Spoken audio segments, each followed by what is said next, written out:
Morning. Good morning. Nice to be inside where it's cool, sunny outside, right?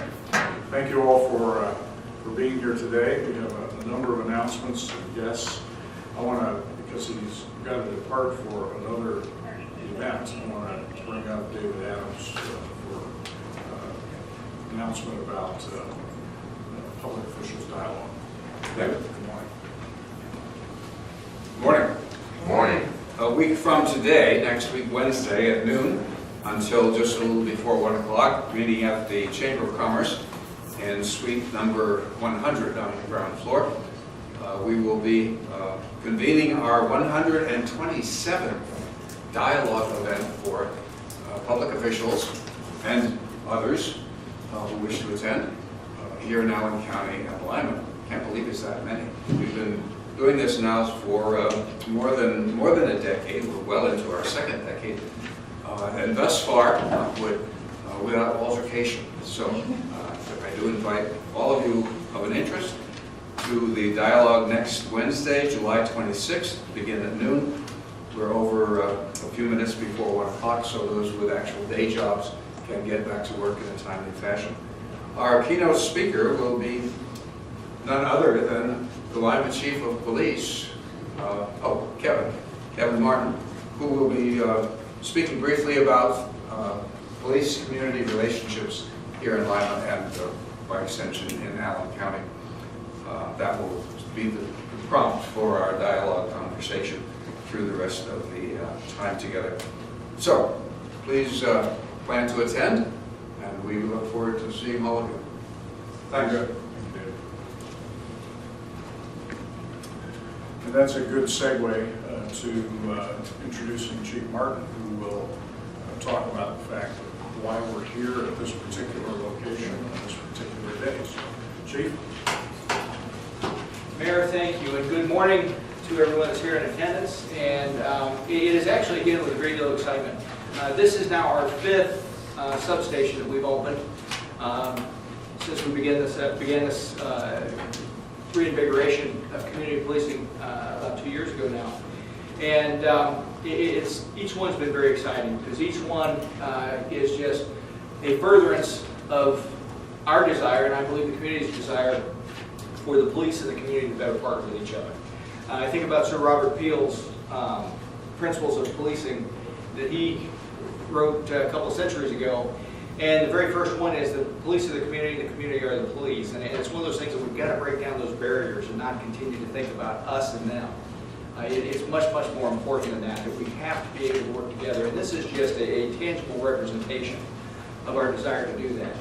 Now, I will say that at this point in time, this being our 5th substation, we do not have any plans or designs on opening any more in the foreseeable future. However, we are going to continue looking at our crime patterns and observing where crime is occurring. And if we see shifts into other areas, other neighborhoods within our community where a substation will be warranted, then we will begin the process of opening more in the future. So this is the last one we have planned at this time, but it is not necessarily the last one that you may see open. But again, as I said, this location is a tangible representation of our desire to partner with the community. And I'm so excited to see so many of the community partners that we have in here. Government officials such as Ms. Adams, Bill Jackson, who has been an incredible neighborhood partner with us for many, many years now. We have representatives from Crime Victim Services, representatives from Coleman Behavioral Health, and again, the list of partnerships, Berry Electronics, which you'll hear a little bit more about in a few minutes. Just different community partners that are here with us. Some as private citizens, some representing government organizations, some representing private sector organizations. It is those partnerships that will allow us to be successful at policing in this community. Again, recently I was asked about our most current homicide that had occurred. And I had to say that it's not just a police problem. This really is a community problem. And as a community problem, we need community solutions. And it is community policing's goal, or it is our goal in being a community policing agency, to try to help to bring as many people as are willing to work with us into the mix, to be able to help work together to solve those problems. no one at the police department has all the right answers. No one at the police department has the ability to solve all of our problems in this community, but I believe that if we work together truly as a community, we will be able to solve those problems. And with that, I'm going to turn things over to Sergeant Garlock to talk a little bit more about the specifics of this location, or this substation, and where we're going to community policing. Thank you, Chief. Like the Chief said, we're just very proud that we're able to open this 5th substation, that we're able to come into the community in the different neighborhoods, come in, interact with the residents, address problems and quality of life issues. That's the bottom line. That's what COP is all about, and that's what we live for, and that's what we're trying to do. It gives me great pleasure to open this one at Open Nova. Much overdue, and I'm very glad that we're able to do this. The management has been absolutely phenomenal with this. The partnership is going to be incredible, so we're very proud of that. And I wanted to introduce the COP officer for this area. It's going to be Corey Noftz. I'm Patrolman Noftz. I'll be responsible for this office down here. I know management's glad to have us. I can't wait to get down here, start meeting the residents and addressing their concerns and quality of life issues. Patrolman, could you talk about how the office helps facilitate the relationship building with folks? Why is it important to have a physical place where you can interact with folks? It's important to have an office down here. That way they can come in, speak about their problems. They might not want to be seen talking to a regular patrolman out on the streets, so they'll come in here and speak with me, and me having office hours, I can work on long-term effects instead of just a patrolman showing up and then going on about their business. I come down here for long-term quality of life issues. Terrific. Thank you. Thank you, Mayor. Thank you. And I'm assuming, Chief, that the other partners with you mentioned Coleman as well as Crime Victims Services, they will also, as they are at the other locations, be available here? Yes, absolutely. And in fact, Sergeant, have you established the office hours for this location? To be determined, Chief. To be determined yet? Okay. Yes, and we will be putting that on Facebook as well as we'll have it posted here at this location as to what the regular office hours will be. Because again, I have to point something out. Officer Noftz is going to have a lot more to do than just sitting in the office.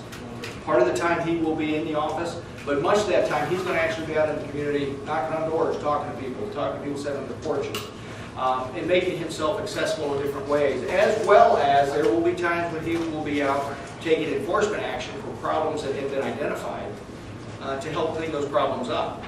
And so with that, again, and I will mention, and I don't want to take too much thunder away from the area agency on aging, but that's another partnership that we're very actively pursuing, that they are working on trying to develop a senior volunteer corps that will actually help to have the office open more hours. There will be people in this volunteer corps that are going to be specifically trained as to what information to gather from people and where that information needs to go.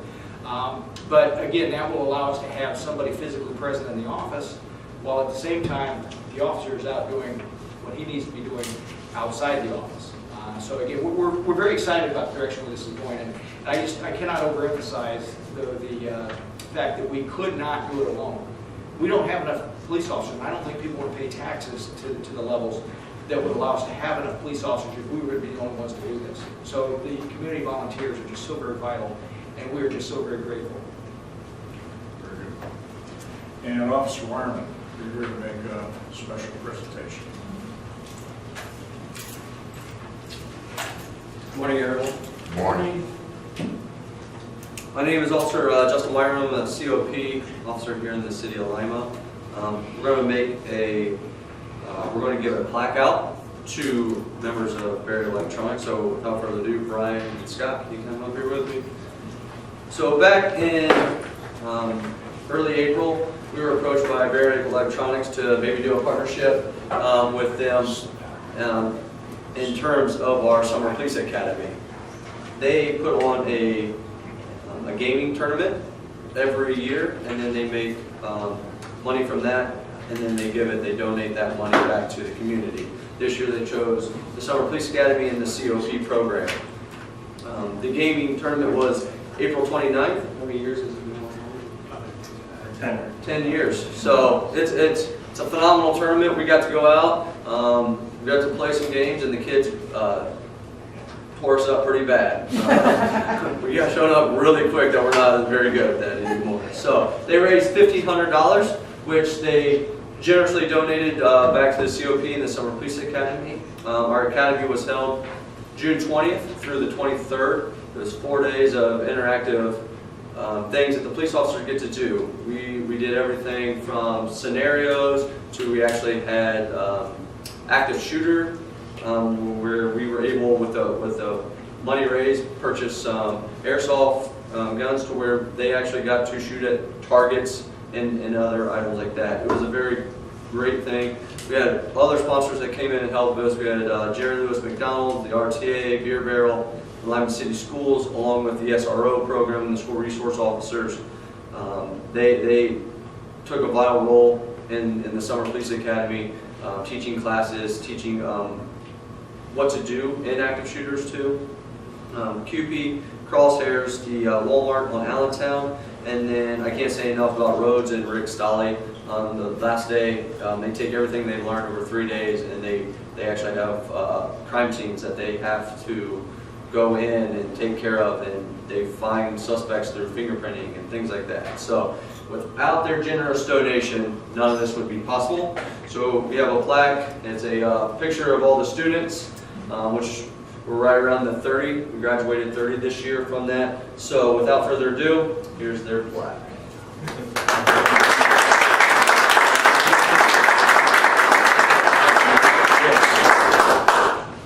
So, as he said, it's been 10 years and we've done this. We've given a lot to Veterans Hospital down in Dayton. Last year we gave to the fire department with Safety City, and that was a really great program that we did. And then this year when they told us about this, I thought it was really great because I think one of the biggest issues, and the mayor talked about community outreach, and the biggest problem I think we have as people is we don't think of these guys as people. I mean, these are dads, these are brothers, these are part of our community, and especially our kids with all of the political stuff that's going on. They don't think about, hey, you know, these guys are just like us. So I got to see some kids kind of be a little standoffish in the morning. But man, by the end of the afternoon, like you said, they were playing Mario Kart with them and just wiping the ground with them. And all of a sudden they're talking and they're joking back and forth. And so I think that more programs and more things like this are going to help bring the police department and the community together, and I think make Lima a little better place to be.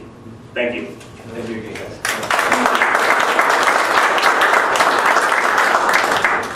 Thank you both. Appreciate your generosity. And Chief, you've got another announcement regarding the other stations, COP stations. Well, actually, it will include this one. Mr. Oliver Lee, I'd like you to come up here for a second, if you could, please. And this is regarding, again, we were talking about partnerships coming from both the public sector, but also the private sector. Mr. Lee here actually approached us, what was it, a little over a month ago, with the desire to want to try to bring awareness and attention to some of our COP substations and to help, again, get the word out there to people that these substations are here and that they're accessible to the public. And so I'm going to let you explain what you have offered us to do. First of all, good morning, man. Good morning. First of all, good morning to everybody here. My idea of this is I've been thinking about this for a long time. And as a person in this community, we really, really, really have to come together. We might see things out here in the community and they don't want to talk to the police, but you know what? As a person being in this community, we need to learn how to talk to the police. So what I came up with was that maybe we can go to some of these substations and get the families and their kids involved and have some type of event, which I would love to try to make this an annual thing if we can. I want to do like a barbecue. We can do hot dogs, give out to the kids, chips, water, soda, and just come together and have them talk to the police. Just anything, you know, where you go, Sergeant Garlock, I asked him if we could maybe get the dogs out there where, you know, kids love to see the dogs out there. We can get maybe some of the bike patrol out there, and, you know, we just need to just come together and interact. So my thing of it was maybe we can have, you know, Brown Road and this Waterford here is the two places we're going to do. We're going to do Brown Road first. That's going to be July 28th from 11 to 1. And then on August the 11th, we're going to come out here to Waterfront, and that's going to be 11 to 1. Like I said, once again, I just want our community to come together. And as he was saying, you know, these guys are human too. They have families just like we have families. And that's where we need to get our community to look at, that they have families just like we have families, so we need to come together and we need to stay together as a community and not have this community over here, this community over here. We are one and we need to stay as one. And this is just my goal, to try to help get this together. Again, just for the specific dates and times, the Burr Road Barbecue will be on, and correct me if I'm wrong, the Sergeant, there's notes up here, but July 28th from 11 to 1 p.m., 11 a.m. to 1 p.m. And then the Waterford Townhomes Barbecue will be on August 11th, also from 11 a.m. to 1 p.m. And another partner who has stepped forward for us on these events is Children's Services. And they will be providing back-to-school supplies for kids. And we're getting to that time of year already. The summer is better than half over. I hate people want to say that, but we are there already. So as kids are gearing up to go back to school, we're also, again, thanks to another partner that stepped forward, going to be able to help provide back-to-school supplies as well. Very good. Terrific. Thank you. I think this is a great illustration of all the activities that are happening in our community around COP, and great to see the progress that's being made. Also this morning, Judy Gilbert's here from the Lima Area Concert Bank.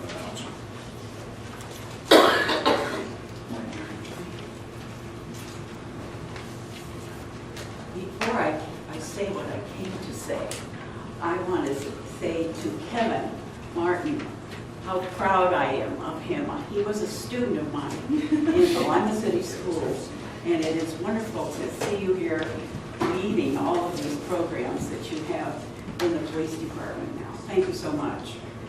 My name is Judy Gilbert. I have played the flute in the Lima Area Concert Band for 35 years, and this Saturday the Lima Area Concert Band is having its Cabaret concert at the Civic Center at 7:30. This is a departure, this concert, from the standard concert setting in the performance hall. The Cabaret concert is in the exhibit hall. The audience is seated at tables. It's a fun, friendly evening, and we play a lot of very good band music, toe tapping, hum along, sing along, show tunes, marches, and the American Songbook. So hope you'll join us Saturday at 7:30 at the Civic Center. Tickets are available at the Civic Center, at Vaughn's Jewelry, and at the door that evening. $15 for adults. It's free for students of any age. Lastly this morning, I'll just mention, because he was an advocate for community policing, going back to the original efforts that the city had. I think all of us were saddened to hear the news about the death of Reverend Bob Horton, who was a long-term community leader here in South End. He was the president for a long time of the Martin Luther King Neighborhood Association. He had a church here in the South End, and then he served as the president of the board for Health Partners of Western Ohio, which now has its primary clinic at the former Salvation Army building, but has expanded to other locations both here and in Northwest Ohio. And tomorrow at, I believe, 5 o'clock at the MLK Park. There will be a gathering to celebrate the life of Bob Horton. I want to call the community's attention to that and ask folks in our community to turn out. So I believe there was also an invitation to folks to bring some kind of food, so it becomes kind of a potluck. Hopefully the weather will cooperate and everyone will have an opportunity to share thoughts about Bob Horton and his many efforts to build relationships and serve people. Certainly the whole, you just look at the impact of the Health Partners organization. They literally are saving lives every day with the health care that's now being provided in neighborhoods that truly had no such care being given to people who are in need of health care homes. This has been a terrific advancement in our community. So again, that's tomorrow at 5 at the MLK Park. And I believe that's all that we have for today, so we'll break down for interviews. Thank you all for being here.